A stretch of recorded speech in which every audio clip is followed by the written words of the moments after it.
Ok, entonces vamos a leer, vamos a abrir nuestra Biblia en la segunda carta de los Corintios, capítulo 4, versículos del 7 al 18. Lo voy a ir leyendo. Si no trae su Biblia, puede ver con un hermano y que traiga, o puede ir siguiendo aquí la pantalla.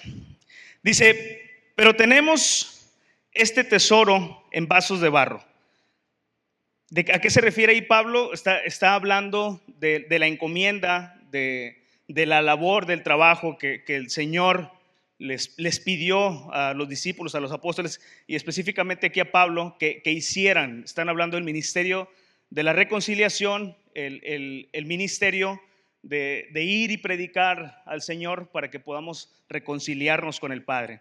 Entonces dice: pero tenemos este tesoro en vasos de barro, para que la excelencia del poder sea de Dios y no de nosotros, que estamos atribulados en todo, mas no angustiados, en apuros, mas no desesperados, perseguidos, mas no desamparados, derribados, pero no destruidos, llevando en el cuerpo siempre por todas partes la muerte de Jesús, para que también la vida de Jesús se manifieste en nuestros cuerpos, porque nosotros que vivimos siempre estamos entregados a muerte por causa de Jesús, para que también la vida de Jesús se manifieste en nuestra carne mortal, de manera que la muerte actúa en nosotros y en ustedes, o en vosotros, la vida, pero teniendo el mismo espíritu de fe, conforme a lo que está escrito: creí, por lo cual hablé; nosotros también creemos, por lo cual también hablamos, sabiendo que el que resucitó al Señor Jesús, a nosotros también nos resucitará con Jesús y nos presentará juntamente con vosotros, porque todas estas cosas padecemos por amor a vosotros, para que, abundando la gracia por medio de muchos, la acción de gracia sobreabunde para gloria de Dios. Por tanto, no desmayamos. Antes, aunque este nuestro hombre exterior se va desgastando, el interior, no obstante, se renueva de día en día, porque esta leve tribulación momentánea produce en nosotros un cada vez más excelente y eterno peso de gloria, no mirando nosotros las cosas que se ven, sino las que no se ven, pues las cosas que se ven son temporales, pero las que no se ven son eternas. La escena es: el Señor le está llamando a sus discípulos, les dice quiénes y les empieza a dar instrucciones, y todo va muy bien en la primera parte. Y van a echar fuera demonios. ¿Cuántos quieren echar fuera demonios? ¿Cuántos van a sanar enfermos? Amén. Imagínense que yo les diga: hermanos, va a haber una campaña evangelística el mañana lunes a las 8 de la noche. Vamos a orar para que el Señor nos dé dones de sanar enfermos, de limpiar leprosos y de echar fuera demonios. Y empezamos nosotros, ¿verdad? Y generalmente eso pues nos entusiasma, porque queremos que Dios nos use con poder. Amén. Y no está mal, claro que deseamos. Yo deseo que Dios me use con poder. Yo deseo que el Señor me permita poner mis manos sobre un enfermo y este sane. Que si hay una persona atada a demonios, cuando yo llegue y el demonio corra. Claro que eso es algo que podemos desear todos y es bueno desearlo. El problema es que a veces no nos gusta tanto la segunda parte. Imaginen que les digo: ¿saben que mañana a las 8 de la noche vamos ahorita a orar por repartición de dones? Nada más que vamos a ir para allá, hermanos. Nada más que no les aseguramos que vayan a regresar a sus casas, porque el lugar donde vamos a predicar, pues, hay gente que tiene fama de que a otros cristianos los han apedreado. Algunos traen armas, cuchillos, pistolas, y han muerto varios cristianos, hermano. Mañana a las 8, el que quiera. Es más, le digo: despídase de su esposita, de su esposo, despídase bien. Dígale: no sé si voy a regresar, voy a ir a predicar. Eso les dijo el Señor, hermanos. Eso les dijo el Señor a los discípulos: los envío como ovejas en medio de lobos. Y si me pueden poner el versículo que vamos a proyectar ahorita, que dice: el siervo no es mayor que su maestro. Dice: el discípulo no es más que su maestro, ni el siervo más que su señor. Siguiente, por favor. Bástele al discípulo ser como su maestro y al siervo como su señor. Si al padre de familia llamaron Beelzebú, cuánto más a los de su casa. Siguiente, así que no los temáis, porque nada hay encubierto que no haya de ser manifestado, ni oculto que no haya de saberse. Lo que os digo en tinieblas, decidlo en la luz, y lo que oís al oído, proclamadlo desde las azoteas. Y no temáis a los que matan el cuerpo, mas el alma no pueden matar. Temed más bien aquel que puede destruir el alma y el cuerpo en el infierno. No se venden los dos pajarillos por un cuarto, con todo ni uno de ellos cae a tierra sin vuestro Padre. ¿Qué dice el Señor? A ver, si los profetas anteriores sufrieron eso, si yo mismo estoy sufriendo eso, ustedes no esperen que les vaya mejor que a mí. Los envío como ovejas en medio de lobos. Los van a perseguir, los van a encarcelar, los van a maldecir, les van a injuriar. Todo eso es lo que el Señor les está prometiendo en su llamado. ¿Todavía queremos ser llamados por Dios? Porque el Señor dice, tú quieres todo esto, está bien, pero te voy a enviar como oveja en medio de lobos. Te estoy llamando, pero no te estoy diciendo que te va a ir muy bien. No te estoy diciendo que te la vas a pasar muy padre. Te estoy diciendo que te van a perseguir, que te van a injuriar, que te van a querer matar. Eso es lo que te estoy diciendo. Lo vas a pasar. El Señor se los está advirtiendo. Les está diciendo, esto es lo que va a suceder. El llamado de Dios no es un llamado de paz a nuestra vida. El llamado de Dios a nosotros es para mandarnos como ovejas en medio de lobos. El llamado de Dios, hermanos, para nuestra vida, Él nos dice, no he venido a traer paz. Si pensamos que venir a Cristo es que nos vaya a ir todo muy bien, no es así. El Señor dice, el que quiera venir en pos de mí, tome su cruz y sígame. No garantiza el regreso completito. No garantiza que todo va a estar bien, nos garantiza todo lo contrario. Si nosotros al llegar a Cristo entendemos que nuestro llamado no fue de paz, entonces podemos vivir una vida más plena, no esperando que todo esté bien, en orden, que todo el mundo nos quiera escuchar cuando hablamos de Jesús, que todo va a estar bien. Eso no va a suceder así, no es así. El Señor no nos lo está diciendo así. Ahora, que estamos muy bendecidos y nos la pasamos muy bien, sí, porque Dios también es bueno y en su misericordia Él nos permite vivir tantas cosas maravillosas, ver nacimientos de hijos, pasar tiempos en familia, reunirnos, y todo eso es bueno, porque cuán delicioso es que habiten los hermanos juntos en armonía. Es hermoso, amén. Y lo que vivimos es hermoso, amén. Pero no todo es así, no todo es así. Si nosotros entendemos y comprendemos en nuestro corazón que el llamado que nos hizo el Señor cuando nos salvó y cuando nos rescató no era un llamado de paz, sino nos estaba metiendo al campo de guerra, entonces nuestra expectativa cambia. Y no nos volvemos cristianos que queremos que todo esté bien, que todo esté en orden, que nada se descomponga, que todo vaya bien. No, no es así. Si logramos comprender en nuestro corazón que el llamado que Dios nos hizo es así y aún así lo queremos llevar a cabo, créanme que nuestro estado de ánimo estaría diferente todos los días, porque sabemos a lo que vamos. No nos sorprende. Amén. ¿Cuántos quieren ir a la campaña mañana a las 8? ¿Sí? Número 2, la misión encomendada. ¿Cuál es la misión que Dios nos encomendó? Mateo 10:28, si me pueden ayudar a proyectarlo. ¿Cuál es la misión que Dios nos dio? Dice, y no temáis a los que matan el cuerpo, mas el alma no pueden matar. Temed más. Perdón, no es ese versículo. No, es Mateo 28, dije 10. Mateo 28 dice, es el 20. El Señor nos da una encomienda que es la gran comisión, donde nos dice, id y haced discípulos. Amén. El Señor nos está diciendo, id y haced discípulos. Nos dice el Señor, yo no vine a ser servido, vine a servir y a dar mi vida por rescate por muchos. El Señor vino a dar su vida por rescate por muchos. Ojo, el Señor ya nos llamó, número 1, no nos llamó a la paz. Nos metió en el campo de guerra. ¿Sí? O sea, nos sacó donde a lo mejor no había tanta guerra. En lo espiritual no había guerra. ¿Por qué? Porque estábamos haciendo lo que el enemigo quería.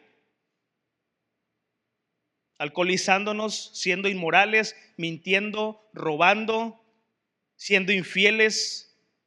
Era lo que el enemigo quería, ¿cierto? Porque el Señor nos formó, nos creó, amén, nos llamó, pero el pecado nos apartó de Dios. Y entonces, mientras no estábamos con Cristo, hacíamos lo que el enemigo quería. Si estamos haciendo lo que el enemigo quiere, ¿habrá guerra en lo espiritual? No. Hay guerra cuando el Señor nos llama y nos saca de ese reino de tinieblas y nos pone en el reino de luz. Amén. Y nos dice, el reino de los cielos sufre violencia. Y nos pone en el campo de batalla. Donde todo estaba tranquilo, nos mandó al campo de batalla. Y después nos da una encomienda. Y dice el Señor, yo doy mi vida en rescate por muchos. Hay una película que se llama Hasta el último hombre. No sé si la han visto, si no la han visto, se las recomiendo. Era un soldado que estaba en la guerra, pero él quería, debía de participar como deber, pero él no quería matar a las personas. Y entonces se encuentra que su propósito es ir rescatando a los soldados que resulten heridos.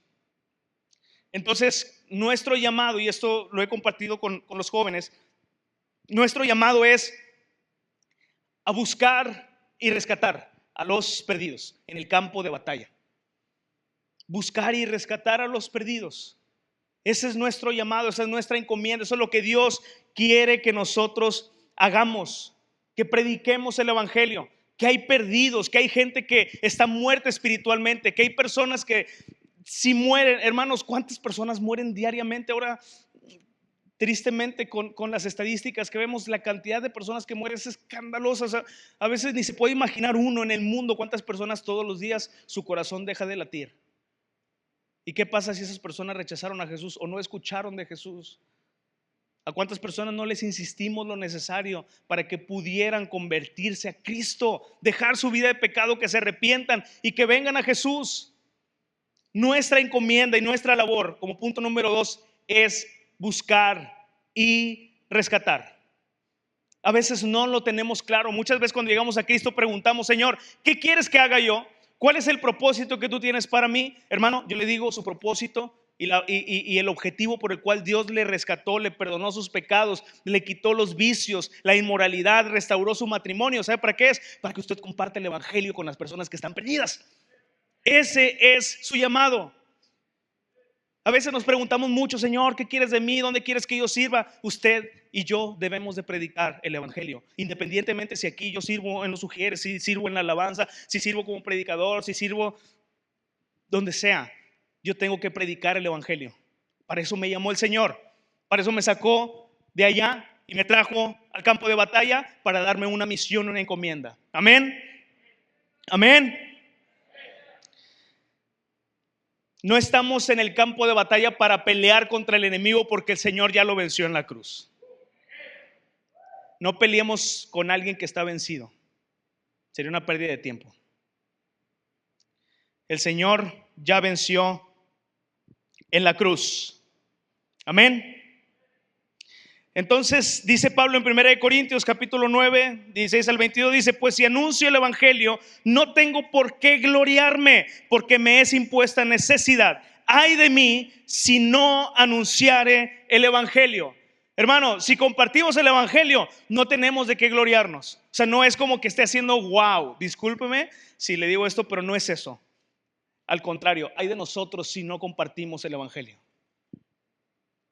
La necesidad de compartir debemos de sentirla impuesta, debemos de tener esa necesidad de hablarle a la gente de Cristo en la primera oportunidad que tengamos. Ay de nosotros si no lo hacemos. No nos podemos gloriar de algo que debemos de hacer. ¿Cuántos dicen amén? No podemos gloriarnos de eso. Nos debe de ser impuesta necesidad y tener la pasión siempre arriba para que nuestro deseo de compartir el evangelio no mengue nunca, independientemente de las circunstancias que estemos viviendo.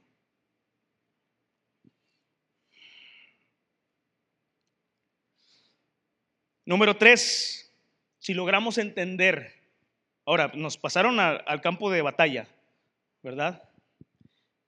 Pero lo que hace interesante un campo de batalla, pues es que haya una guerra.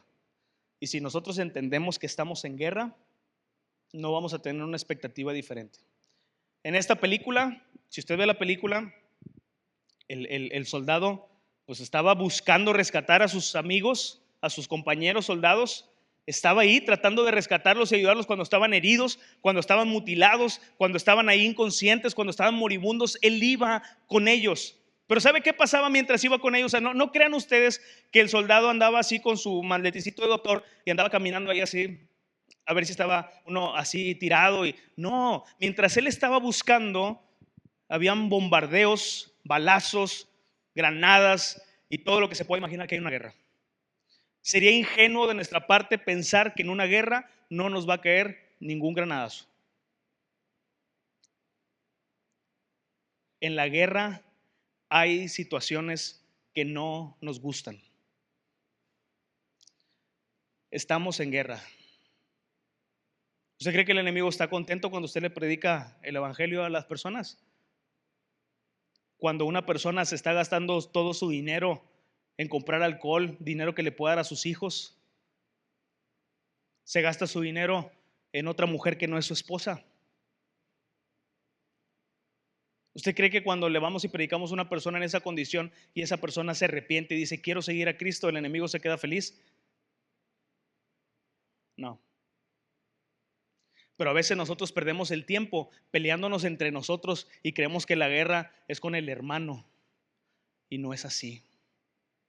El soldado rescataba a sus compañeros, y a veces entre nosotros nada más estamos criticando, entre los cristianos, ahí compartiendo posts del predicador que dijo no sé qué cosa, y hablando del hermano que dijo que no sé qué y que se fue para allá, y entonces nos convertimos nosotros en un ejército que mata a sus propios soldados.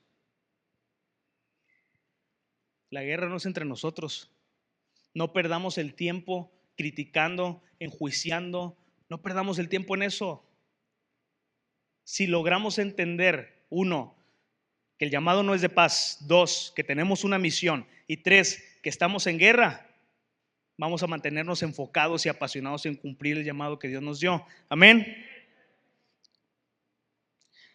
Juan anunció a Jesús, dijo que el Cordero de Dios que quita el pecado del mundo había de venir. Lo encarcelaron y entonces duda. Y entonces Juan dice, hey, vayan y pregunten si realmente él era el que había de venir o esperamos a otro. Y el Señor les dice a los discípulos de Juan, dice, vayan y digan lo que están viendo. Los ciegos ven, los cojos andan y los muertos son resucitados. Juan estaba encarcelado por haber predicado a Jesús y entonces dudó. No estaba viviendo una fiesta.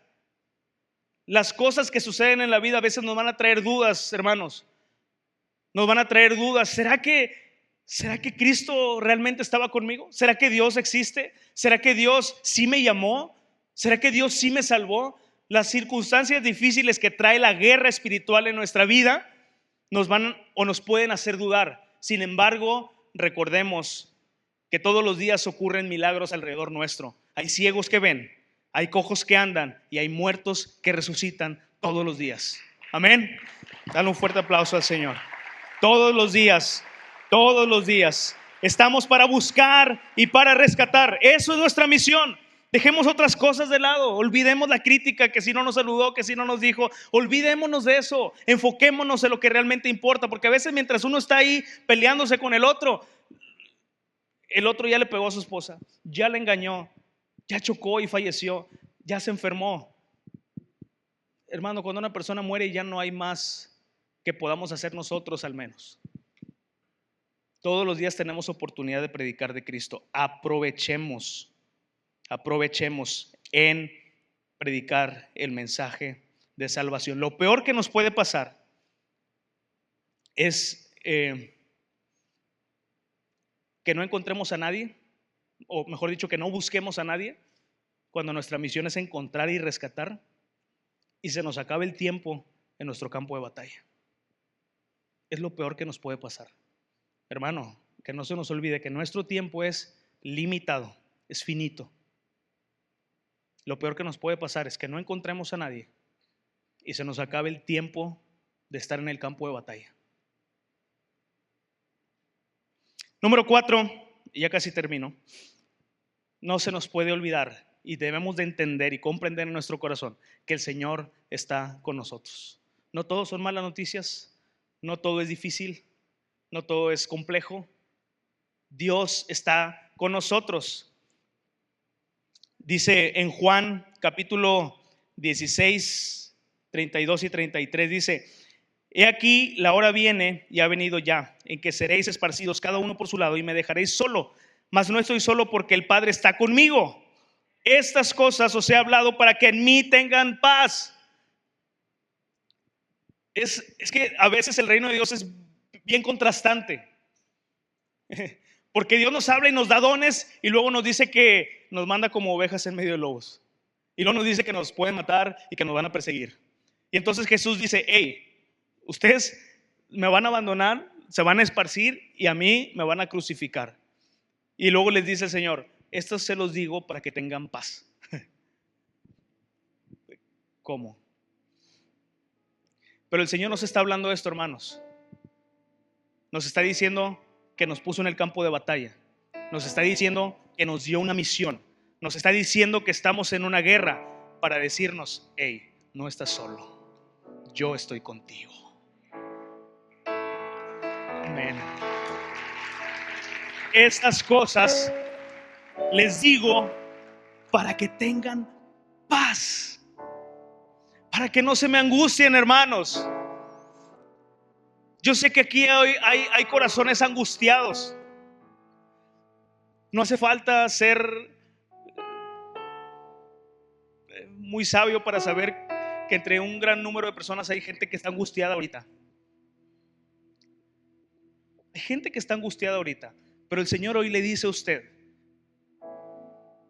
es que eso iba a pasar, es que eso es parte del plan, pero yo estoy contigo. Y te digo esto para que tú no creas que a mí me sorprenden los problemas que tienes, para que tú no creas que yo me veo rebasado por las circunstancias difíciles que estás atravesando, para que tú no creas que a mí me sorprendió que tu papá partió antes de tiempo, para que no te sorprendas, para que tú no creas que yo me sorprendo porque tu hijo se fue y ya no lo vas a poder ver más físicamente. A mí eso no me sorprendió, dice el Señor. Esas cosas iban a suceder, pero hoy Dios te dice: yo te digo que yo sabía, y que hay cosas difíciles que pasan en esta vida, y te digo que yo sabía para que tú tengas paz, porque dice el Señor, en el mundo tendréis aflicción, pero confiad, confíen. Eso es lo que Dios nos está pidiendo esta noche, hermano. Confíen en el Señor, porque Él ha vencido al mundo. Él ha vencido. Él es el Rey vencedor. Él es el que vive y reina. Él es el que resucitó al tercer día, el que venció a la muerte y al pecado. Él es Dios poderoso, que vive y reina y que hoy está a la diestra del Padre. Él es Jesús, el Cordero de Dios que quita el pecado del mundo, el Alfa y el Omega, el principio y fin, el príncipe de paz.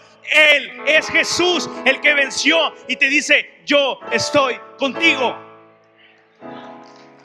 Yo estoy contigo, dice el Señor. No se nos puede olvidar que a pesar de estas circunstancias, Dios está con nosotros. Número 5, que tenemos un galardón,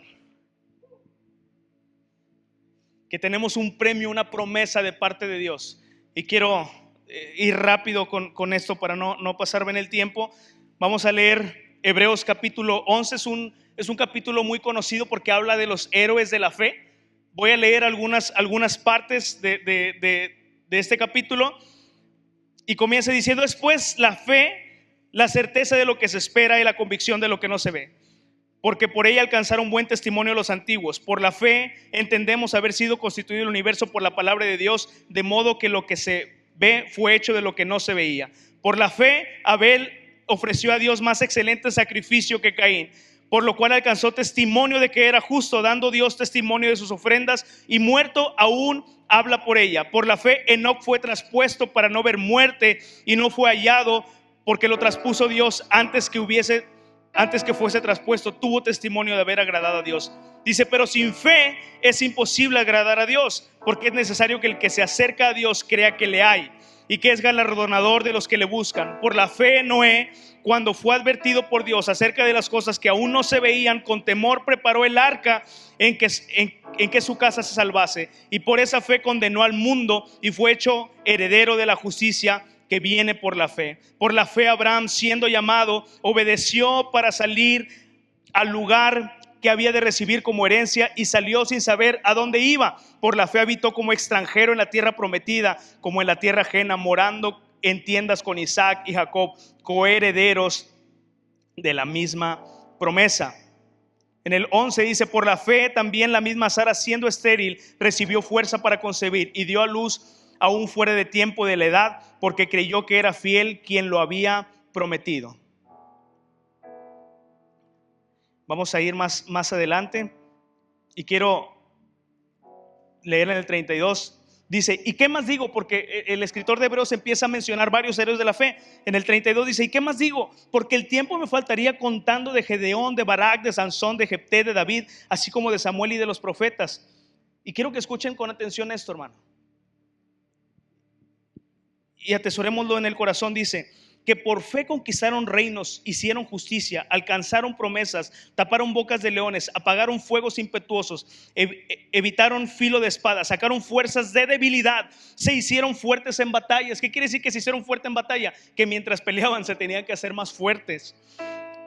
Pusieron en fuga ejércitos extranjeros. Las mujeres recibieron sus muertos mediante resurrección, mas otros fueron atormentados, no aceptando el rescate a fin de obtener mejor resurrección. Otros experimentaron vituperios y azotes, y más de esto, prisiones y cárceles. Fueron apedreados, aserrados, puestos a prueba, muertos a filo de espada. Anduvieron de acá para allá, cubiertos de pieles de ovejas, de cabras, pobres, angustiados, maltratados, de los cuales el mundo no era digno, errando por los desiertos, por los montes, por las cuevas y por las cavernas de la tierra. Y todos estos, aunque alcanzaron buen testimonio mediante la fe, escuche, no recibieron lo prometido.